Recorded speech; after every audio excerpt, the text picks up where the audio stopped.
Assalamu alaikum. Monsieur Abdelmajid Tebboune, président de la République algérienne démocratique et populaire. Assalamu alaikum.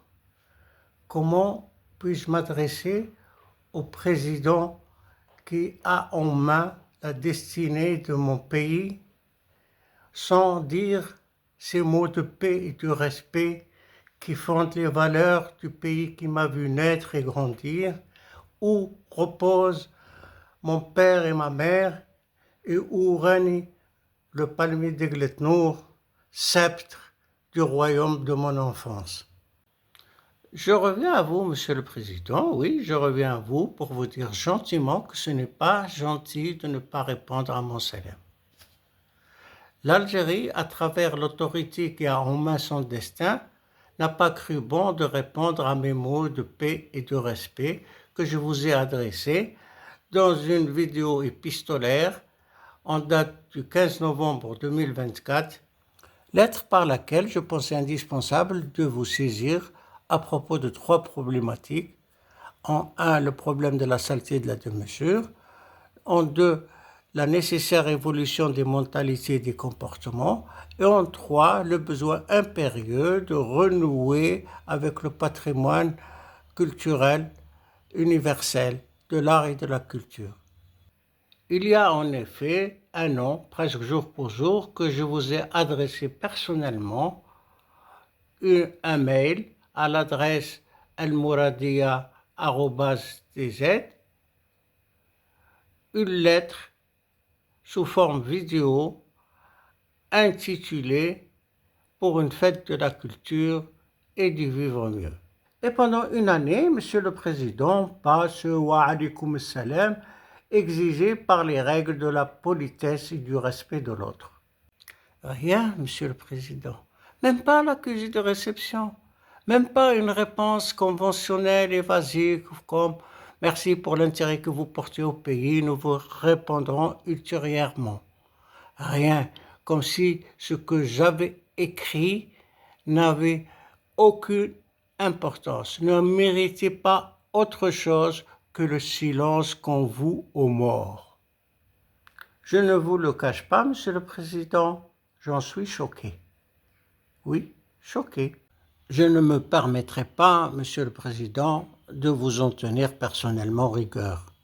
J'ai assez d'expérience pour savoir que mon mail ne pouvait pas attirer directement sur votre bureau et que dans tous les cas, vous n'auriez pas eu le temps de visionner une vidéo de 40 minutes.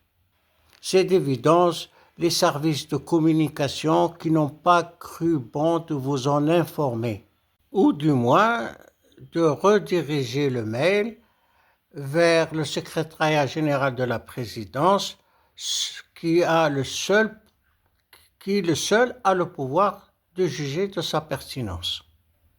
Le même jour, j'ai adressé le document au ministère de la Culture à l'adresse ministre@culture.dz, quelque chose comme ça, enfin vous trouverez. Et bien sûr, rien. Même pas le crissement du mot qui ne veut pas sortir de la gorge.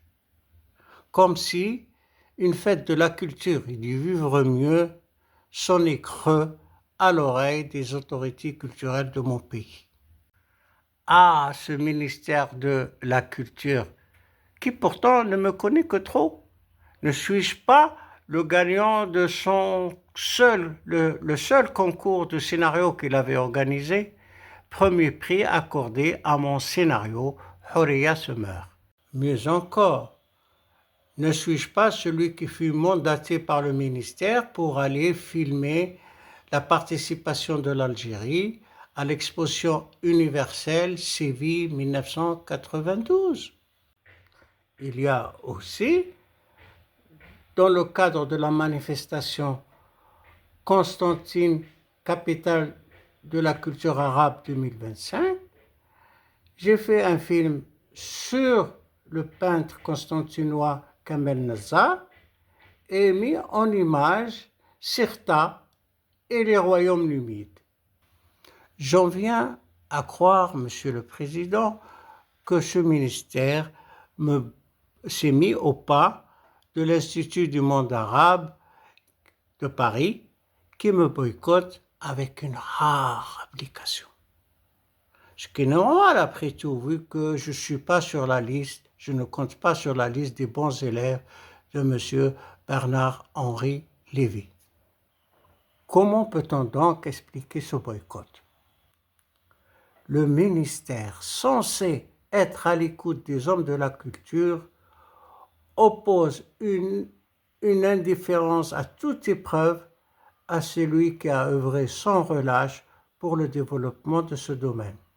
Dans la vidéo épistolaire, après avoir énuméré quelques-unes de mes actions, j'ai osé poser la question: qui peut se targuer d'avoir mieux fait pour l'épanouissement de la production culturelle des années 80?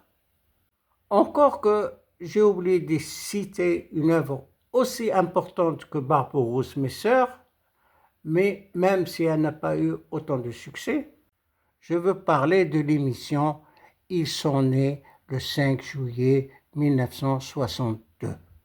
Une émission confrontant une dizaine de jeunes nés le jour de notre glorieuse indépendance à des moudjahids dans un dialogue très instructif et pertinent et instructif. La télévision serait inspirée de le rediffuser d'ailleurs.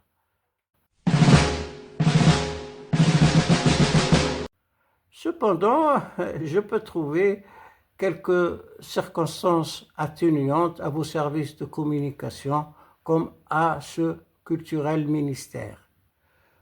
Mon expérience m'incite à penser que les institutions algériennes se sont donné pour tradition de ne pas répondre aux courriers des citoyens. Pensez-vous, Monsieur le Président, que le recteur de l'université de Constantine allait répondre à mon courrier concernant les dégâts que subit le chef-d'œuvre architectural de Niemeyer? Pensez-vous que la télévision algérienne allait répondre à ma demande de me fournir une copie de mon film diplôme Là où poussent les palmiers, l'hommage à ma ville natale, Biskra des Ahacha? Et je dois dire que cette tradition de l'impolitesse n'épargne même pas la presse. Al-Watan, Al-Mujahid, rien, ils ne répondent pas à leurs lecteurs. On peut les saisir d'un problème important, et bien rien, il reste de glace. Et comme construire des maisons avec de multiples pièces qui ne servent à rien, beaucoup d'instituts algériens se payent des sites très chers avec des mails qui ne servent à rien. Cependant, pour rendre à César ce qui appartient à César, seule la Caisse des retraites a répondu à mes courriers. Bravo, 2 fois bravo à elle. Je ne crois pas que cette difficulté de ne pas répondre aux courriers des citoyens soit le produit d'une méchanceté. Selon moi, ça serait plutôt l'effet d'une attitude mentale qui place très haut le manque de professionnalisme. Ne serait-ce pas plutôt une manifestation des stigmates de la culture de survivance? Cette culture de survivance, nous avons l'obligation de la faire reculer pour pouvoir faire émerger des valeurs comme la mesure, le professionnalisme, le strict droit des citoyens.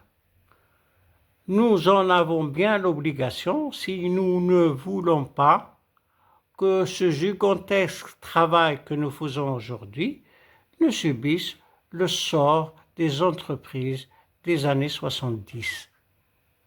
Je le dis et je le répète, on ne construit pas les gratte-ciel avec du torchis. La culture de survivance a fait plus qu'honorablement son travail. Maintenant, elle doit céder sa place à la culture de l'épanouissement. Oui, l'épanouissement, comme une rose au printemps. Ce processus historique passe indubitablement par la réappropriation du patrimoine de la culture universelle de l'art et de la culture. Ce patrimoine est à nous comme aux autres. Je ne vais pas ressasser ce que j'ai écrit le 15 novembre 2025.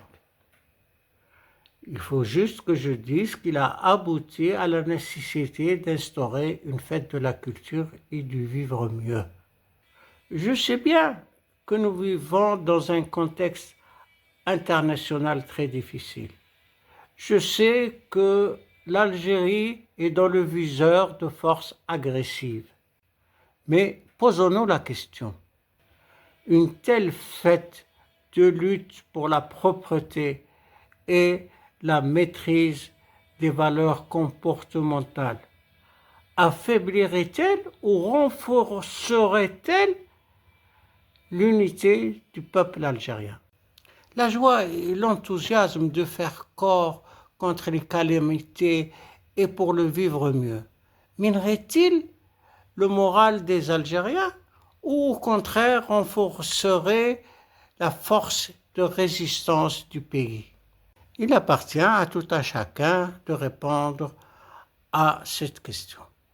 Il suffit pour cela de revoir la vidéo sur YouTube, mettre sur la fenêtre de recherche Hassan Bouabdallah pour une fête de la culture et du vivre mieux.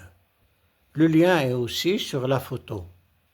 J'espère que cette fois, au moins les services de communication de la présidence m'en accuseront réception.